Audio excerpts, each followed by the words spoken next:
दिन है तो रात भी होगा, समस्या है तो समाधान भी होगा। जी हाँ, आज बात होने वाली है वृश्चिक राशि के जीवन की कि वास्तव में इन समस्याएं जो बनी हुई हैं, उन समस्याओं का एकमात्र निदान क्या है और उस निदान को हम किस प्रकार से सरलता से कर सकते हैं और अपने जीवन में बहुत बहुत तरक्की प्राप्त कर सकते हैं। यहाँ पर आपको यही समझना है कि हमने इस वीडियो को 4 पॉइंट में बांट रखा है। ये जो प्रथम भाव है ये है कि आपके समाधान का भाव कौन सा है, कहाँ पर से आपको समाधान मिलेगा। फिर आपको इसमें आप जान पाएंगे कि कौन सी ऐसी दिशा है जिस दिशा से आपको वहाँ पर से आपको समाधान मिलना है और कौन सी ऐसी दिशा है जहाँ पर आपकी भाग्योन्नति होनी है। फिर आप जान पाएंगे कि कौन व्यक्ति है, कौन से ऐसा वर्ग है जिसके द्वारा आपको मदद मिलने वाला है। अब इसके बाद फिर जान पाएंगे कि ऐसे कौन सी उपाय हैं कि उन ग्रहों का, जो आपके समाधान देने वाले ग्रह हैं, उन ग्रहों का ऐसा कौन सा उपाय है जिसके माध्यम से आप जो है सफलता और भाग्य को आप आकर्षित कर सकते हैं और जो परेशानियां हैं उनसे आप मुक्त पा सकते हैं। वीडियो बहुत ही इंटरेस्टिंग होने वाला है और बहुत ही ज्ञानवर्धक होने वाला है। वृश्चिक राशि के लोग आप जो है हमारे बहुत करीब हैं और इस सफ़र में भी आप हमारे बहुत करीबी रह करते हुए इस सफ़र में हमारा साथ देंगे तो मुझे अच्छा लगेगा। आइए प्रारंभ करते हैं आपके ही बात करते हुए इस वृश्चिक राशि के खास पेशकश को। ध्यान रखेंगे, जो जब से वृश्चिक राशि जो है वो आया है, अब वृश्चिक राशि के जीवन में जब से आया है कौन, शनिदेव। कहाँ से आए हैं? 17 जनवरी से आपके चतुर्थ भाव में। अब यहाँ से आने के बाद भी कोई समस्या का समाधान नहीं दिखा था। बहुत अच्छे अच्छे योग भी बने, 90% लोग इसका प्रॉफिट ले भी रहे हैं, परंतु कई लोगों का मानना है कि 7.5 ने हमें घेर रखा है। अभी हम 7.5 की बात नहीं करेंगे और न ही शनि देवता की पर्सनल बातें करने वाले हैं। यहाँ पर राहुदेव आपके 6ठे भाव पर हैं, जो आपके रोग, ऋण और शत्रुओं को बढ़ाते हुए आपके जीवन में बाधाओं को भर दिए हैं। केतु तो द्वादश में आए हुए हैं, केतु के प्रभाव से खर्चों की अधिकता यहाँ पर बनी हुई है। परंतु अब हम चलते हैं उस समाधान की ओर, जो समाधान हमारे जीवन में, चाहे ये शनि, राहु, केतु किसी भी भाव पर जाएं, परंतु ये जो नंबर है ना वो कहीं नहीं जाने वाले। ध्यान रखेंगे, आपका जन्म वृश्चिक राशि में है, वृश्चिक लगन में है, तो ये जो 8 नंबर है ये 100 साल बाद भी ये 8 नंबर ही रहेगा, हजारों साल बाद भी ये 8 नंबर रहेगा, कभी चेंज नहीं होगा। उसी प्रकार से जो नंबर्स यहाँ पर लिखे हुए हैं 8, 9, 10, 11, ये कभी चेंज होने वाले नहीं हैं। ये ग्रह परिवर्तन होते रहेंगे और कहाँ परिवर्तन होंगे? इसी में रोटेट होते रहेंगे। अब आज के डेट में जब यहाँ पर कई प्रकार के ग्रह बैठे हुए हैं तो हम सीधे पहुँचते हैं उस समाधान भाव पर। आप सबको विदित है कि लगन माने हमारा शरीर, समझिएगा, बड़ा सरलता से समझाएंगे, आपको सहज रूप से समझाएंगे ताकि एक बच्चा भी समझ पाए, तो आप तो फिर बहुत ज्ञानी हैं। तो एक जो लगन है, लगन माने आप समझेंगे हमारा शरीर। तो यदि दुख और सुख किससे मिलना है? इस शरीर को मिलना है। और यदि कोई प्रॉफिट लॉस किसे होना है? शरीर को होना है। कोई चोट किसे होना है? तो शरीर को होना है। मतलब जीवन में जितनी भी समस्याएं हैं वो सब इस शरीर को होना है। तो शरीर का इस समस्याओं का निवारण क्या है? तो ये समस्या है, तो ये समस्या का निवारण आपका द्वादश भाव है। शायद इसी कारण से ज्योतिष में ऐसा सूत्र मिलता है कि ये हमारा लगन है और लगन से जो द्वादश होता है वो शरीर की मुक्ति का भाव होता है, इसीलिए इसे मुक्ति का भाव माना जाता है। इस शरीर की मुक्ति तभी होती है जब द्वादश भाव आपका प्रभावी हो। इसीलिए जब मार्केश अगर की कुंडली जब देखते हैं तो लगन के साथ साथ में अष्टम और द्वादश भाव को देखा जाता है। परंतु यहाँ पर बात हम समस्या की करने वाले हैं कि समस्याओं का निदान कौन है? तो समस्याओं का निदान यही हमारा द्वादश भाव है, जो प्रथम भाव बनता है आपके समस्याओं को लेकर के।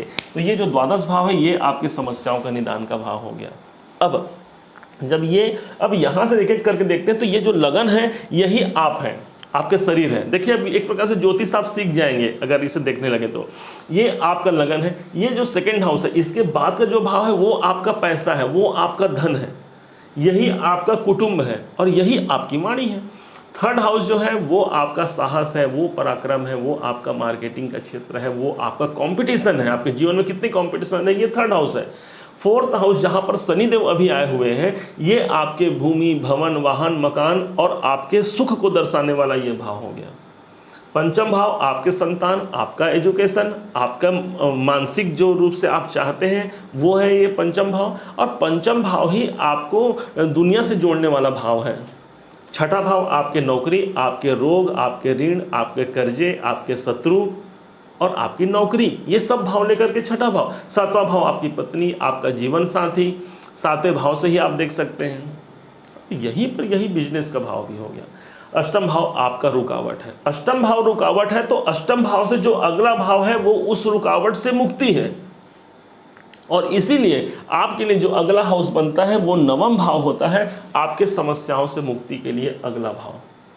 फिर दसम भाव आपका करियर, आपका कर्म क्षेत्र, ये आपके इनकम, आपके प्रॉफिट, ये आपके लॉस, आपके एक्सपेंसेस। तो इस प्रकार से हमारे जीवन में इनसे हटकर हमारा प्रश्न नहीं हो सकता, और शायद इसीलिए हमारे विधाता ने इन 12 घरों को निर्धारित किया है। प्रत्येक ग्रहों की डिग्रियां भी, खैर हम लोग अब उन डिग्रियों पर नहीं जाएंगे वरना ये वीडियो बहुत लंबा हो जाएगा। हम अपने मेन टॉपिक पर चलते हैं, समाधान कहाँ है। तो समाधान हमारा 9th हाउस है और 12th हाउस है। अब 9th हाउस के स्वामी कौन हो गए, तो यहाँ पर 4 लिखा है। 4 मतलब कि मेष, वृष, मिथुन, कर्क। कर्क के स्वामी कौन हो गए, चंद्रमा। तो इस भाव के जो स्वामी कौन हो गए, चंद्रदेव हो गए। अब यहाँ पर क्या लिखा है, 7। 7 मतलब कि मेष, वृष, मिथुन, कर्क, सिंह, कन्या, तुला। तुला के स्वामी कौन हो गए, शुक्र। तो इस भाव के स्वामी कौन हो गए, शुक्र हो गए। तो जितने भी वृश्चिक राशि, वृश्चिक लग्न के जो लोग हैं, उनके लिए जो उनके पीड़ाओं की जो मुक्ति दिलाने वाले ग्रह हो गए,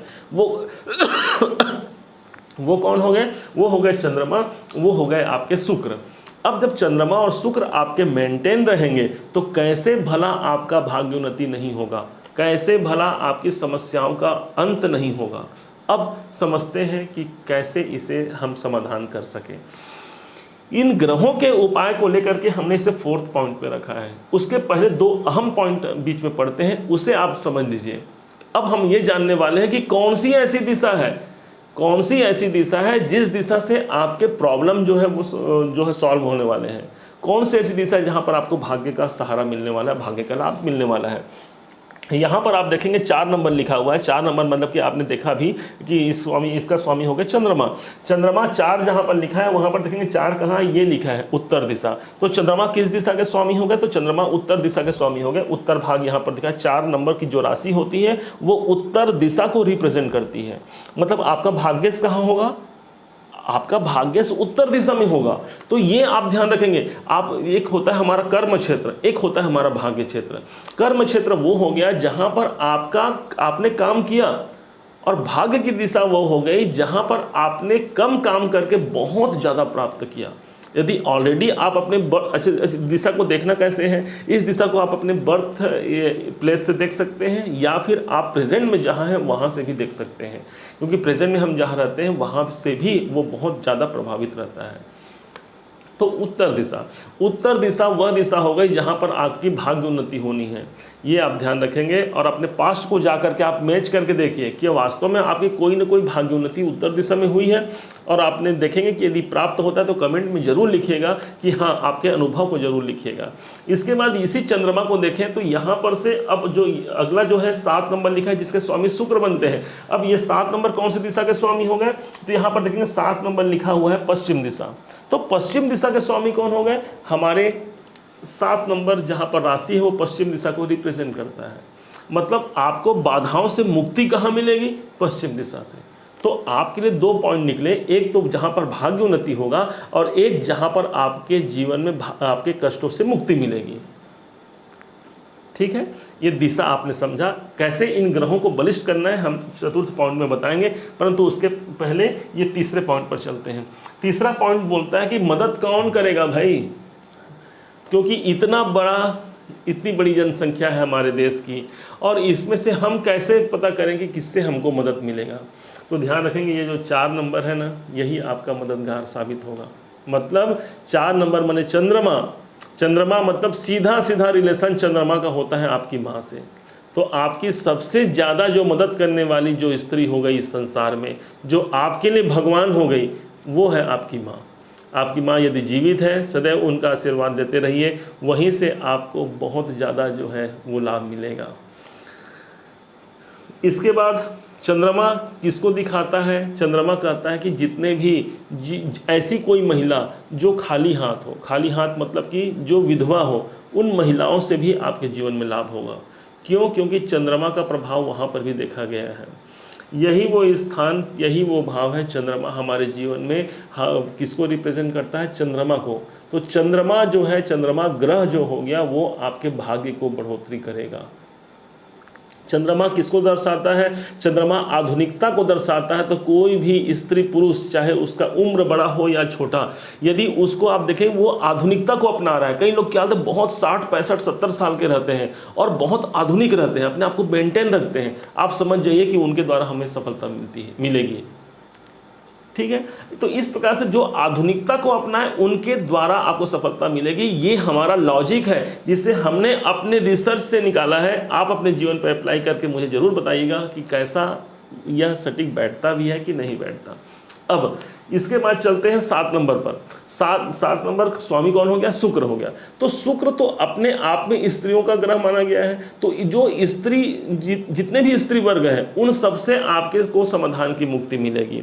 वैसे भी स्त्रियों के प्रभाव के कारण आपके जीवन में देखेंगे वृश्चिक राशि, वृश्चिक लगन के लोग, आपको समस्याएं भी आती हैं, परंतु समाधान भी आपको स्त्रियों के द्वारा ही प्राप्त होगा। आपकी माँ हो सकती है, बहन हो सकती है, पत्नी हो सकती है, कोई बुआ, मौसी, ताई, कुछ भी हो सकती है। तो इन स्त्रियों के द्वारा ही आपको जीवन में आपकी बाधाओं से मुक्ति मिलेगी, क्योंकि ये जो है उस भाव को रिप्रेजेंट करते हैं। आपने जान लिया कि कौन से ग्रह आपके बनते हैं, आपके समस्याओं से मुक्ति तो आपको दिलाएंगे, कौन से ग्रह आपके भाग्योन्नति कराएंगे। आपने जाना कि कौन सी दिशाओं से आपको लाभ होगा, भाग्योन्नति होगी। आपने ये जाना कि समस्याओं कौन सी दिशा से निवारण होगा। आपने ये समझा कि कौन आपकी मदद करेंगे। अब अंतिम में पहुँचते हैं, क्या उपाय हम करें जिससे हम अपने भाग्य को और ज़्यादा बलिष्ठ कर सकें, बलवान कर सकें। द्वादशेश को हम क्या उपाय करें? तो सबसे पहले चंद्रमा का उपाय। चंद्रमा के उपाय को समझने के लिए आपको समझना होगा पानी को, क्योंकि पानी जो है वो साक्षात चंद्रमा है। और इसके साथ साथ जितने भी लिक्विड चीज़ हैं, जो तरल पदार्थ हैं, वो सब चंद्रमा के अंतर्गत आते हैं। तो आपको करना क्या है, जितना कम से कम हो सके आपको पानी वेस्ट करना है, जितना कम से कम हो सके। मतलब कहने का मतलब यह है कि जितना आपने नहाया जितना आपको ज़रूरत है उतना आपने यूज़ किया। और फिजूल में यदि आप पानी वेस्ट करेंगे तो ध्यान रखेंगे आपका भाग्य भी जो है वेस्ट होने की संभावना यहाँ पर बढ़ जाएगी। और पहला उपाय ये हो गया। दूसरे उपाय के रूप में कर सकते हैं, अभी बहुत अच्छा समय जब गर्मी आता है तब पानी दान कर सकते हैं आप। तो पानी को जितना अधिक आप दान करते हैं तो उस जल में चंद्रमा होता है, उस पानी को आप किसी को दान करते हैं और वो पानी किसी की गला सूख रहा है और उससे गला को यदि तर करता है, उसकी प्यास को बुझाता है, तो निश्चय मानिए उसी क्षण आपका भाग्योन्नति हो गया, क्योंकि ये भाग्य के स्वामी होते हैं आपके वृश्चिक राशि, वृश्चिक लगन के लिए। यहीं पर तीसरे उपाय के रूप में आप कर सकते हैं भगवान शिव शंकर के शिवलिंग पर दूध से अभिषेक। अब कारण भगवान शंकर जी के मस्तक पर कौन है, आप सबको विदित है। भगवान शंकर जी के मस्तक पर विराजमान रहते हैं चंद्रमा। और चंद्रमा को हमने भी कहा कि चंद्रमा ही आपके भाग्य के स्वामी हैं। तो जब भगवान शिव शंकर जी के मस्तक पर आप जो है आप शिवलिंग पर आप दूध चढ़ाते हैं, तो इसका सबसे बड़ा बेनिफिट होता है चंद्रमा की कृपा मिलती है। भगवान शिव की कृपा तो मिलती ही है परंतु आपको चंद्रदेव की कृपा मिलती है। कैसे? तो चंद्रमा के विषय में क्या कहा गया है, दधि शंख तुषाराभम क्षीरोदारण वसंभवम नमामि शशिनम सोमम शंभुर मुकुट भूषणम। मतलब भगवान शंकर के मुकुट के आभूषण है कौन है, तो चंद्रमा। तो भगवान शंकर के मुकुट में जब चंद्रमा है और हम शिव जी पर दूध से अभिषेक कर रहे हैं या जल से भी अभिषेक कर रहे हैं, कोई प्रॉब्लम नहीं, क्योंकि जल भी चंद्रमा ही है। तो जल या दूध से अभिषेक कर रहे हैं तो उस टाइम पर हमको शिव की कृपा तो मिलती है, साथ में चंद्रमा की प्रसन्नता मिलती है। और शायद इसीलिए कहा जाता है कि भगवान शिव को यदि जलाभिषेक किया जाए, भगवान शिव को यदि दूध अर्पण किया जाए तो हमारे भाग्य की उन्नति होती है। वो सभी के लिए है, परंतु वृश्चिक राशि, वृश्चिक लगन के लिए विशेष तौर पर यह उपाय है। संभव है, आप समझ पाए होंगे। अब चलते हैं बाधा निवारण के लिए। बाधा निवारण के लिए यहाँ पर लिखा हुआ है 7 नंबर। 7 मीन्स हो गया ये। अब इसको कैसे एक्टिव करें, तो 7 मतलब कि हो गया शुक्र। अब शुक्र का सीधा संबंध माँ लक्ष्मी से होता है, जो धन की अधिष्ठात्री देवी मानी गई है, जो हमें आर्थिक रूप से संपन्न करने वाली देवी मानी गई है। तो एक श्री सूक्त नामक एक स्तोत्र है, उस स्तोत्र का आप पाठ कर सकते हैं। ओम हिरण्यवर्णाम हरिणीम सुवर्ण जस्त्रजाम चंद्राम हिरण्यमयीम लक्ष्मीम जात वेदो महावाहा। इस प्रकार से 29 मंत्र हैं, इनके 29 मंत्र हैं, और इन मंत्रों का आप नियमित जाप करके भी अपने शुक्र को स्ट्रांग कर सकते हैं और अपने जीवन में आने वाली विपत्तियों से दूर जा सकते हैं। यदि आप संस्कृत पढ़ने में असमर्थ हो तो इसका हिंदी रूप भी आता है, और मुश्किल से यह पुस्तक जो है 10, 15, 20 रुपए में यह प्राप्त हो जाता है मार्केट में। पतली सी पुस्तक होती है, आप ला करके इसे रख सकते हैं। नियमित पढ़ने में कितना दिन लगेगा? आप बाधा के मुक्ति के लिए ये सर्वाधिक अच्छा हो। दूसरा उपाय, प्रत्येक महिला शुक्र से संबंधित होती है, आप ये समझिएगा।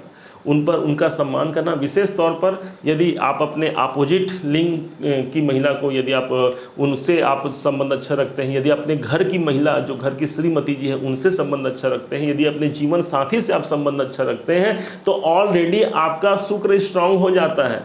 और जिससे कारण शुक्र को ही वेल्थ का कारक कहा गया, क्योंकि काल पुरुष की कुंडली में शुक्र ही हमारे धन भाव का स्वामी है। जब धन भाव का स्वामी शुक्र हो गया, कारक हो गया उस भाव का, तो भाई अगर किसी हम अपने जीवन साथी या जीवन संगिनी से यदि हम संबंध अच्छा रखते हैं तो हमारा वेल्थ कैसे क्रिएट नहीं होगा, हमारी बाधाएं कैसे दूर नहीं होंगी। 2 पॉइंट हो गए। अब अगले पॉइंट पर चलते हैं, जो बहुत ही असर कारक यह पॉइंट है। यह होता है एक छोटा सा परफ्यूम। परफ्यूम इतना शक्तिशाली होता है, यह शुक्र को रिप्रेजेंट करता है। कहते हैं जहाँ पर सुगंध का माहौल होता है वहाँ पर ऑलरेडी शुक्र स्थापित हो जाते हैं, शुक्र ग्रह वहाँ पर बलिष्ठ हो जाता है। वो आप उपाय कर सकते हैं। किसी को गिफ्ट देना, किसी से गिफ्ट लेना इत्यादि भी यहाँ पर हो सकता है। इन दोनों कंडीशन में शुक्र आपका स्ट्रांग होगा और आपके बाधाओं से मुक्ति होगी। उम्मीद है कि आप सभी वृश्चिक राशि के लोग इसे बहुत अच्छे से समझ पाए होंगे। आप बहुतों का कमेंट आता है, हमारे पूर्व वीडियो में बहुतों हजारों लोगों ने कमेंट किया है, परंतु हम उन सबसे क्षमा प्रार्थनी हैं कि हमने उन सभी के कमेंट को जवाब नहीं दिया। परंतु ये नहीं कि हम पढ़ते नहीं, हम सभी एक का कमेंट बहुत गंभीरता से पढ़ते हैं, हमें खुशी होती है, परंतु इतने लोगों को हम कमेंट नहीं कर पाते, समय का अभाव हो जाता है। और अप्रैल के बाद में सभी लोगों के संपर्क को भी हम ध्यान में रखते हुए सभी संपर्क भी करेंगे। कई लोग कुंडली दिखाने के लिए बोलते हैं, और देखिए हम अभी अप्रैल तक का सारा हमारा ये व्यस्तता चल रहा है, जिसके कारण हम किसी की कुंडली अभी देखने में असमर्थ हैं। हम तो चाहते हैं कि आपको कभी किसी से कुंडली दिखाने की आवश्यकता मत पड़े। हम आपको इतना योग्य बना देंगे कि आप अपनी कुंडली को स्वयं समझ करके अपने बाधाओं का आप निवारण कर पाएंगे। उम्मीद है आप सब जो है मेरे इस वीडियो से आप सबको लाभान्वित हुए होंगे। यदि आपको मेरा प्रयास अच्छा लगा होगा तो एक लाइक ज़रूर कीजिएगा और कमेंट में अपने अनुभव शेयर कीजिएगा। और अभी तक आपने सब्सक्राइब नहीं किया तो सब्सक्राइब करते हुए औरों को शेयर कीजिएगा, क्योंकि दूसरों का शेयर करना भी एक बहुत बड़ा पुण्य का कार्य माना गया है। पुनः आप सभी का दिवस जो है वो मंगलमय हो। इसी शुभकामनाओं के साथ जय श्री कृष्ण।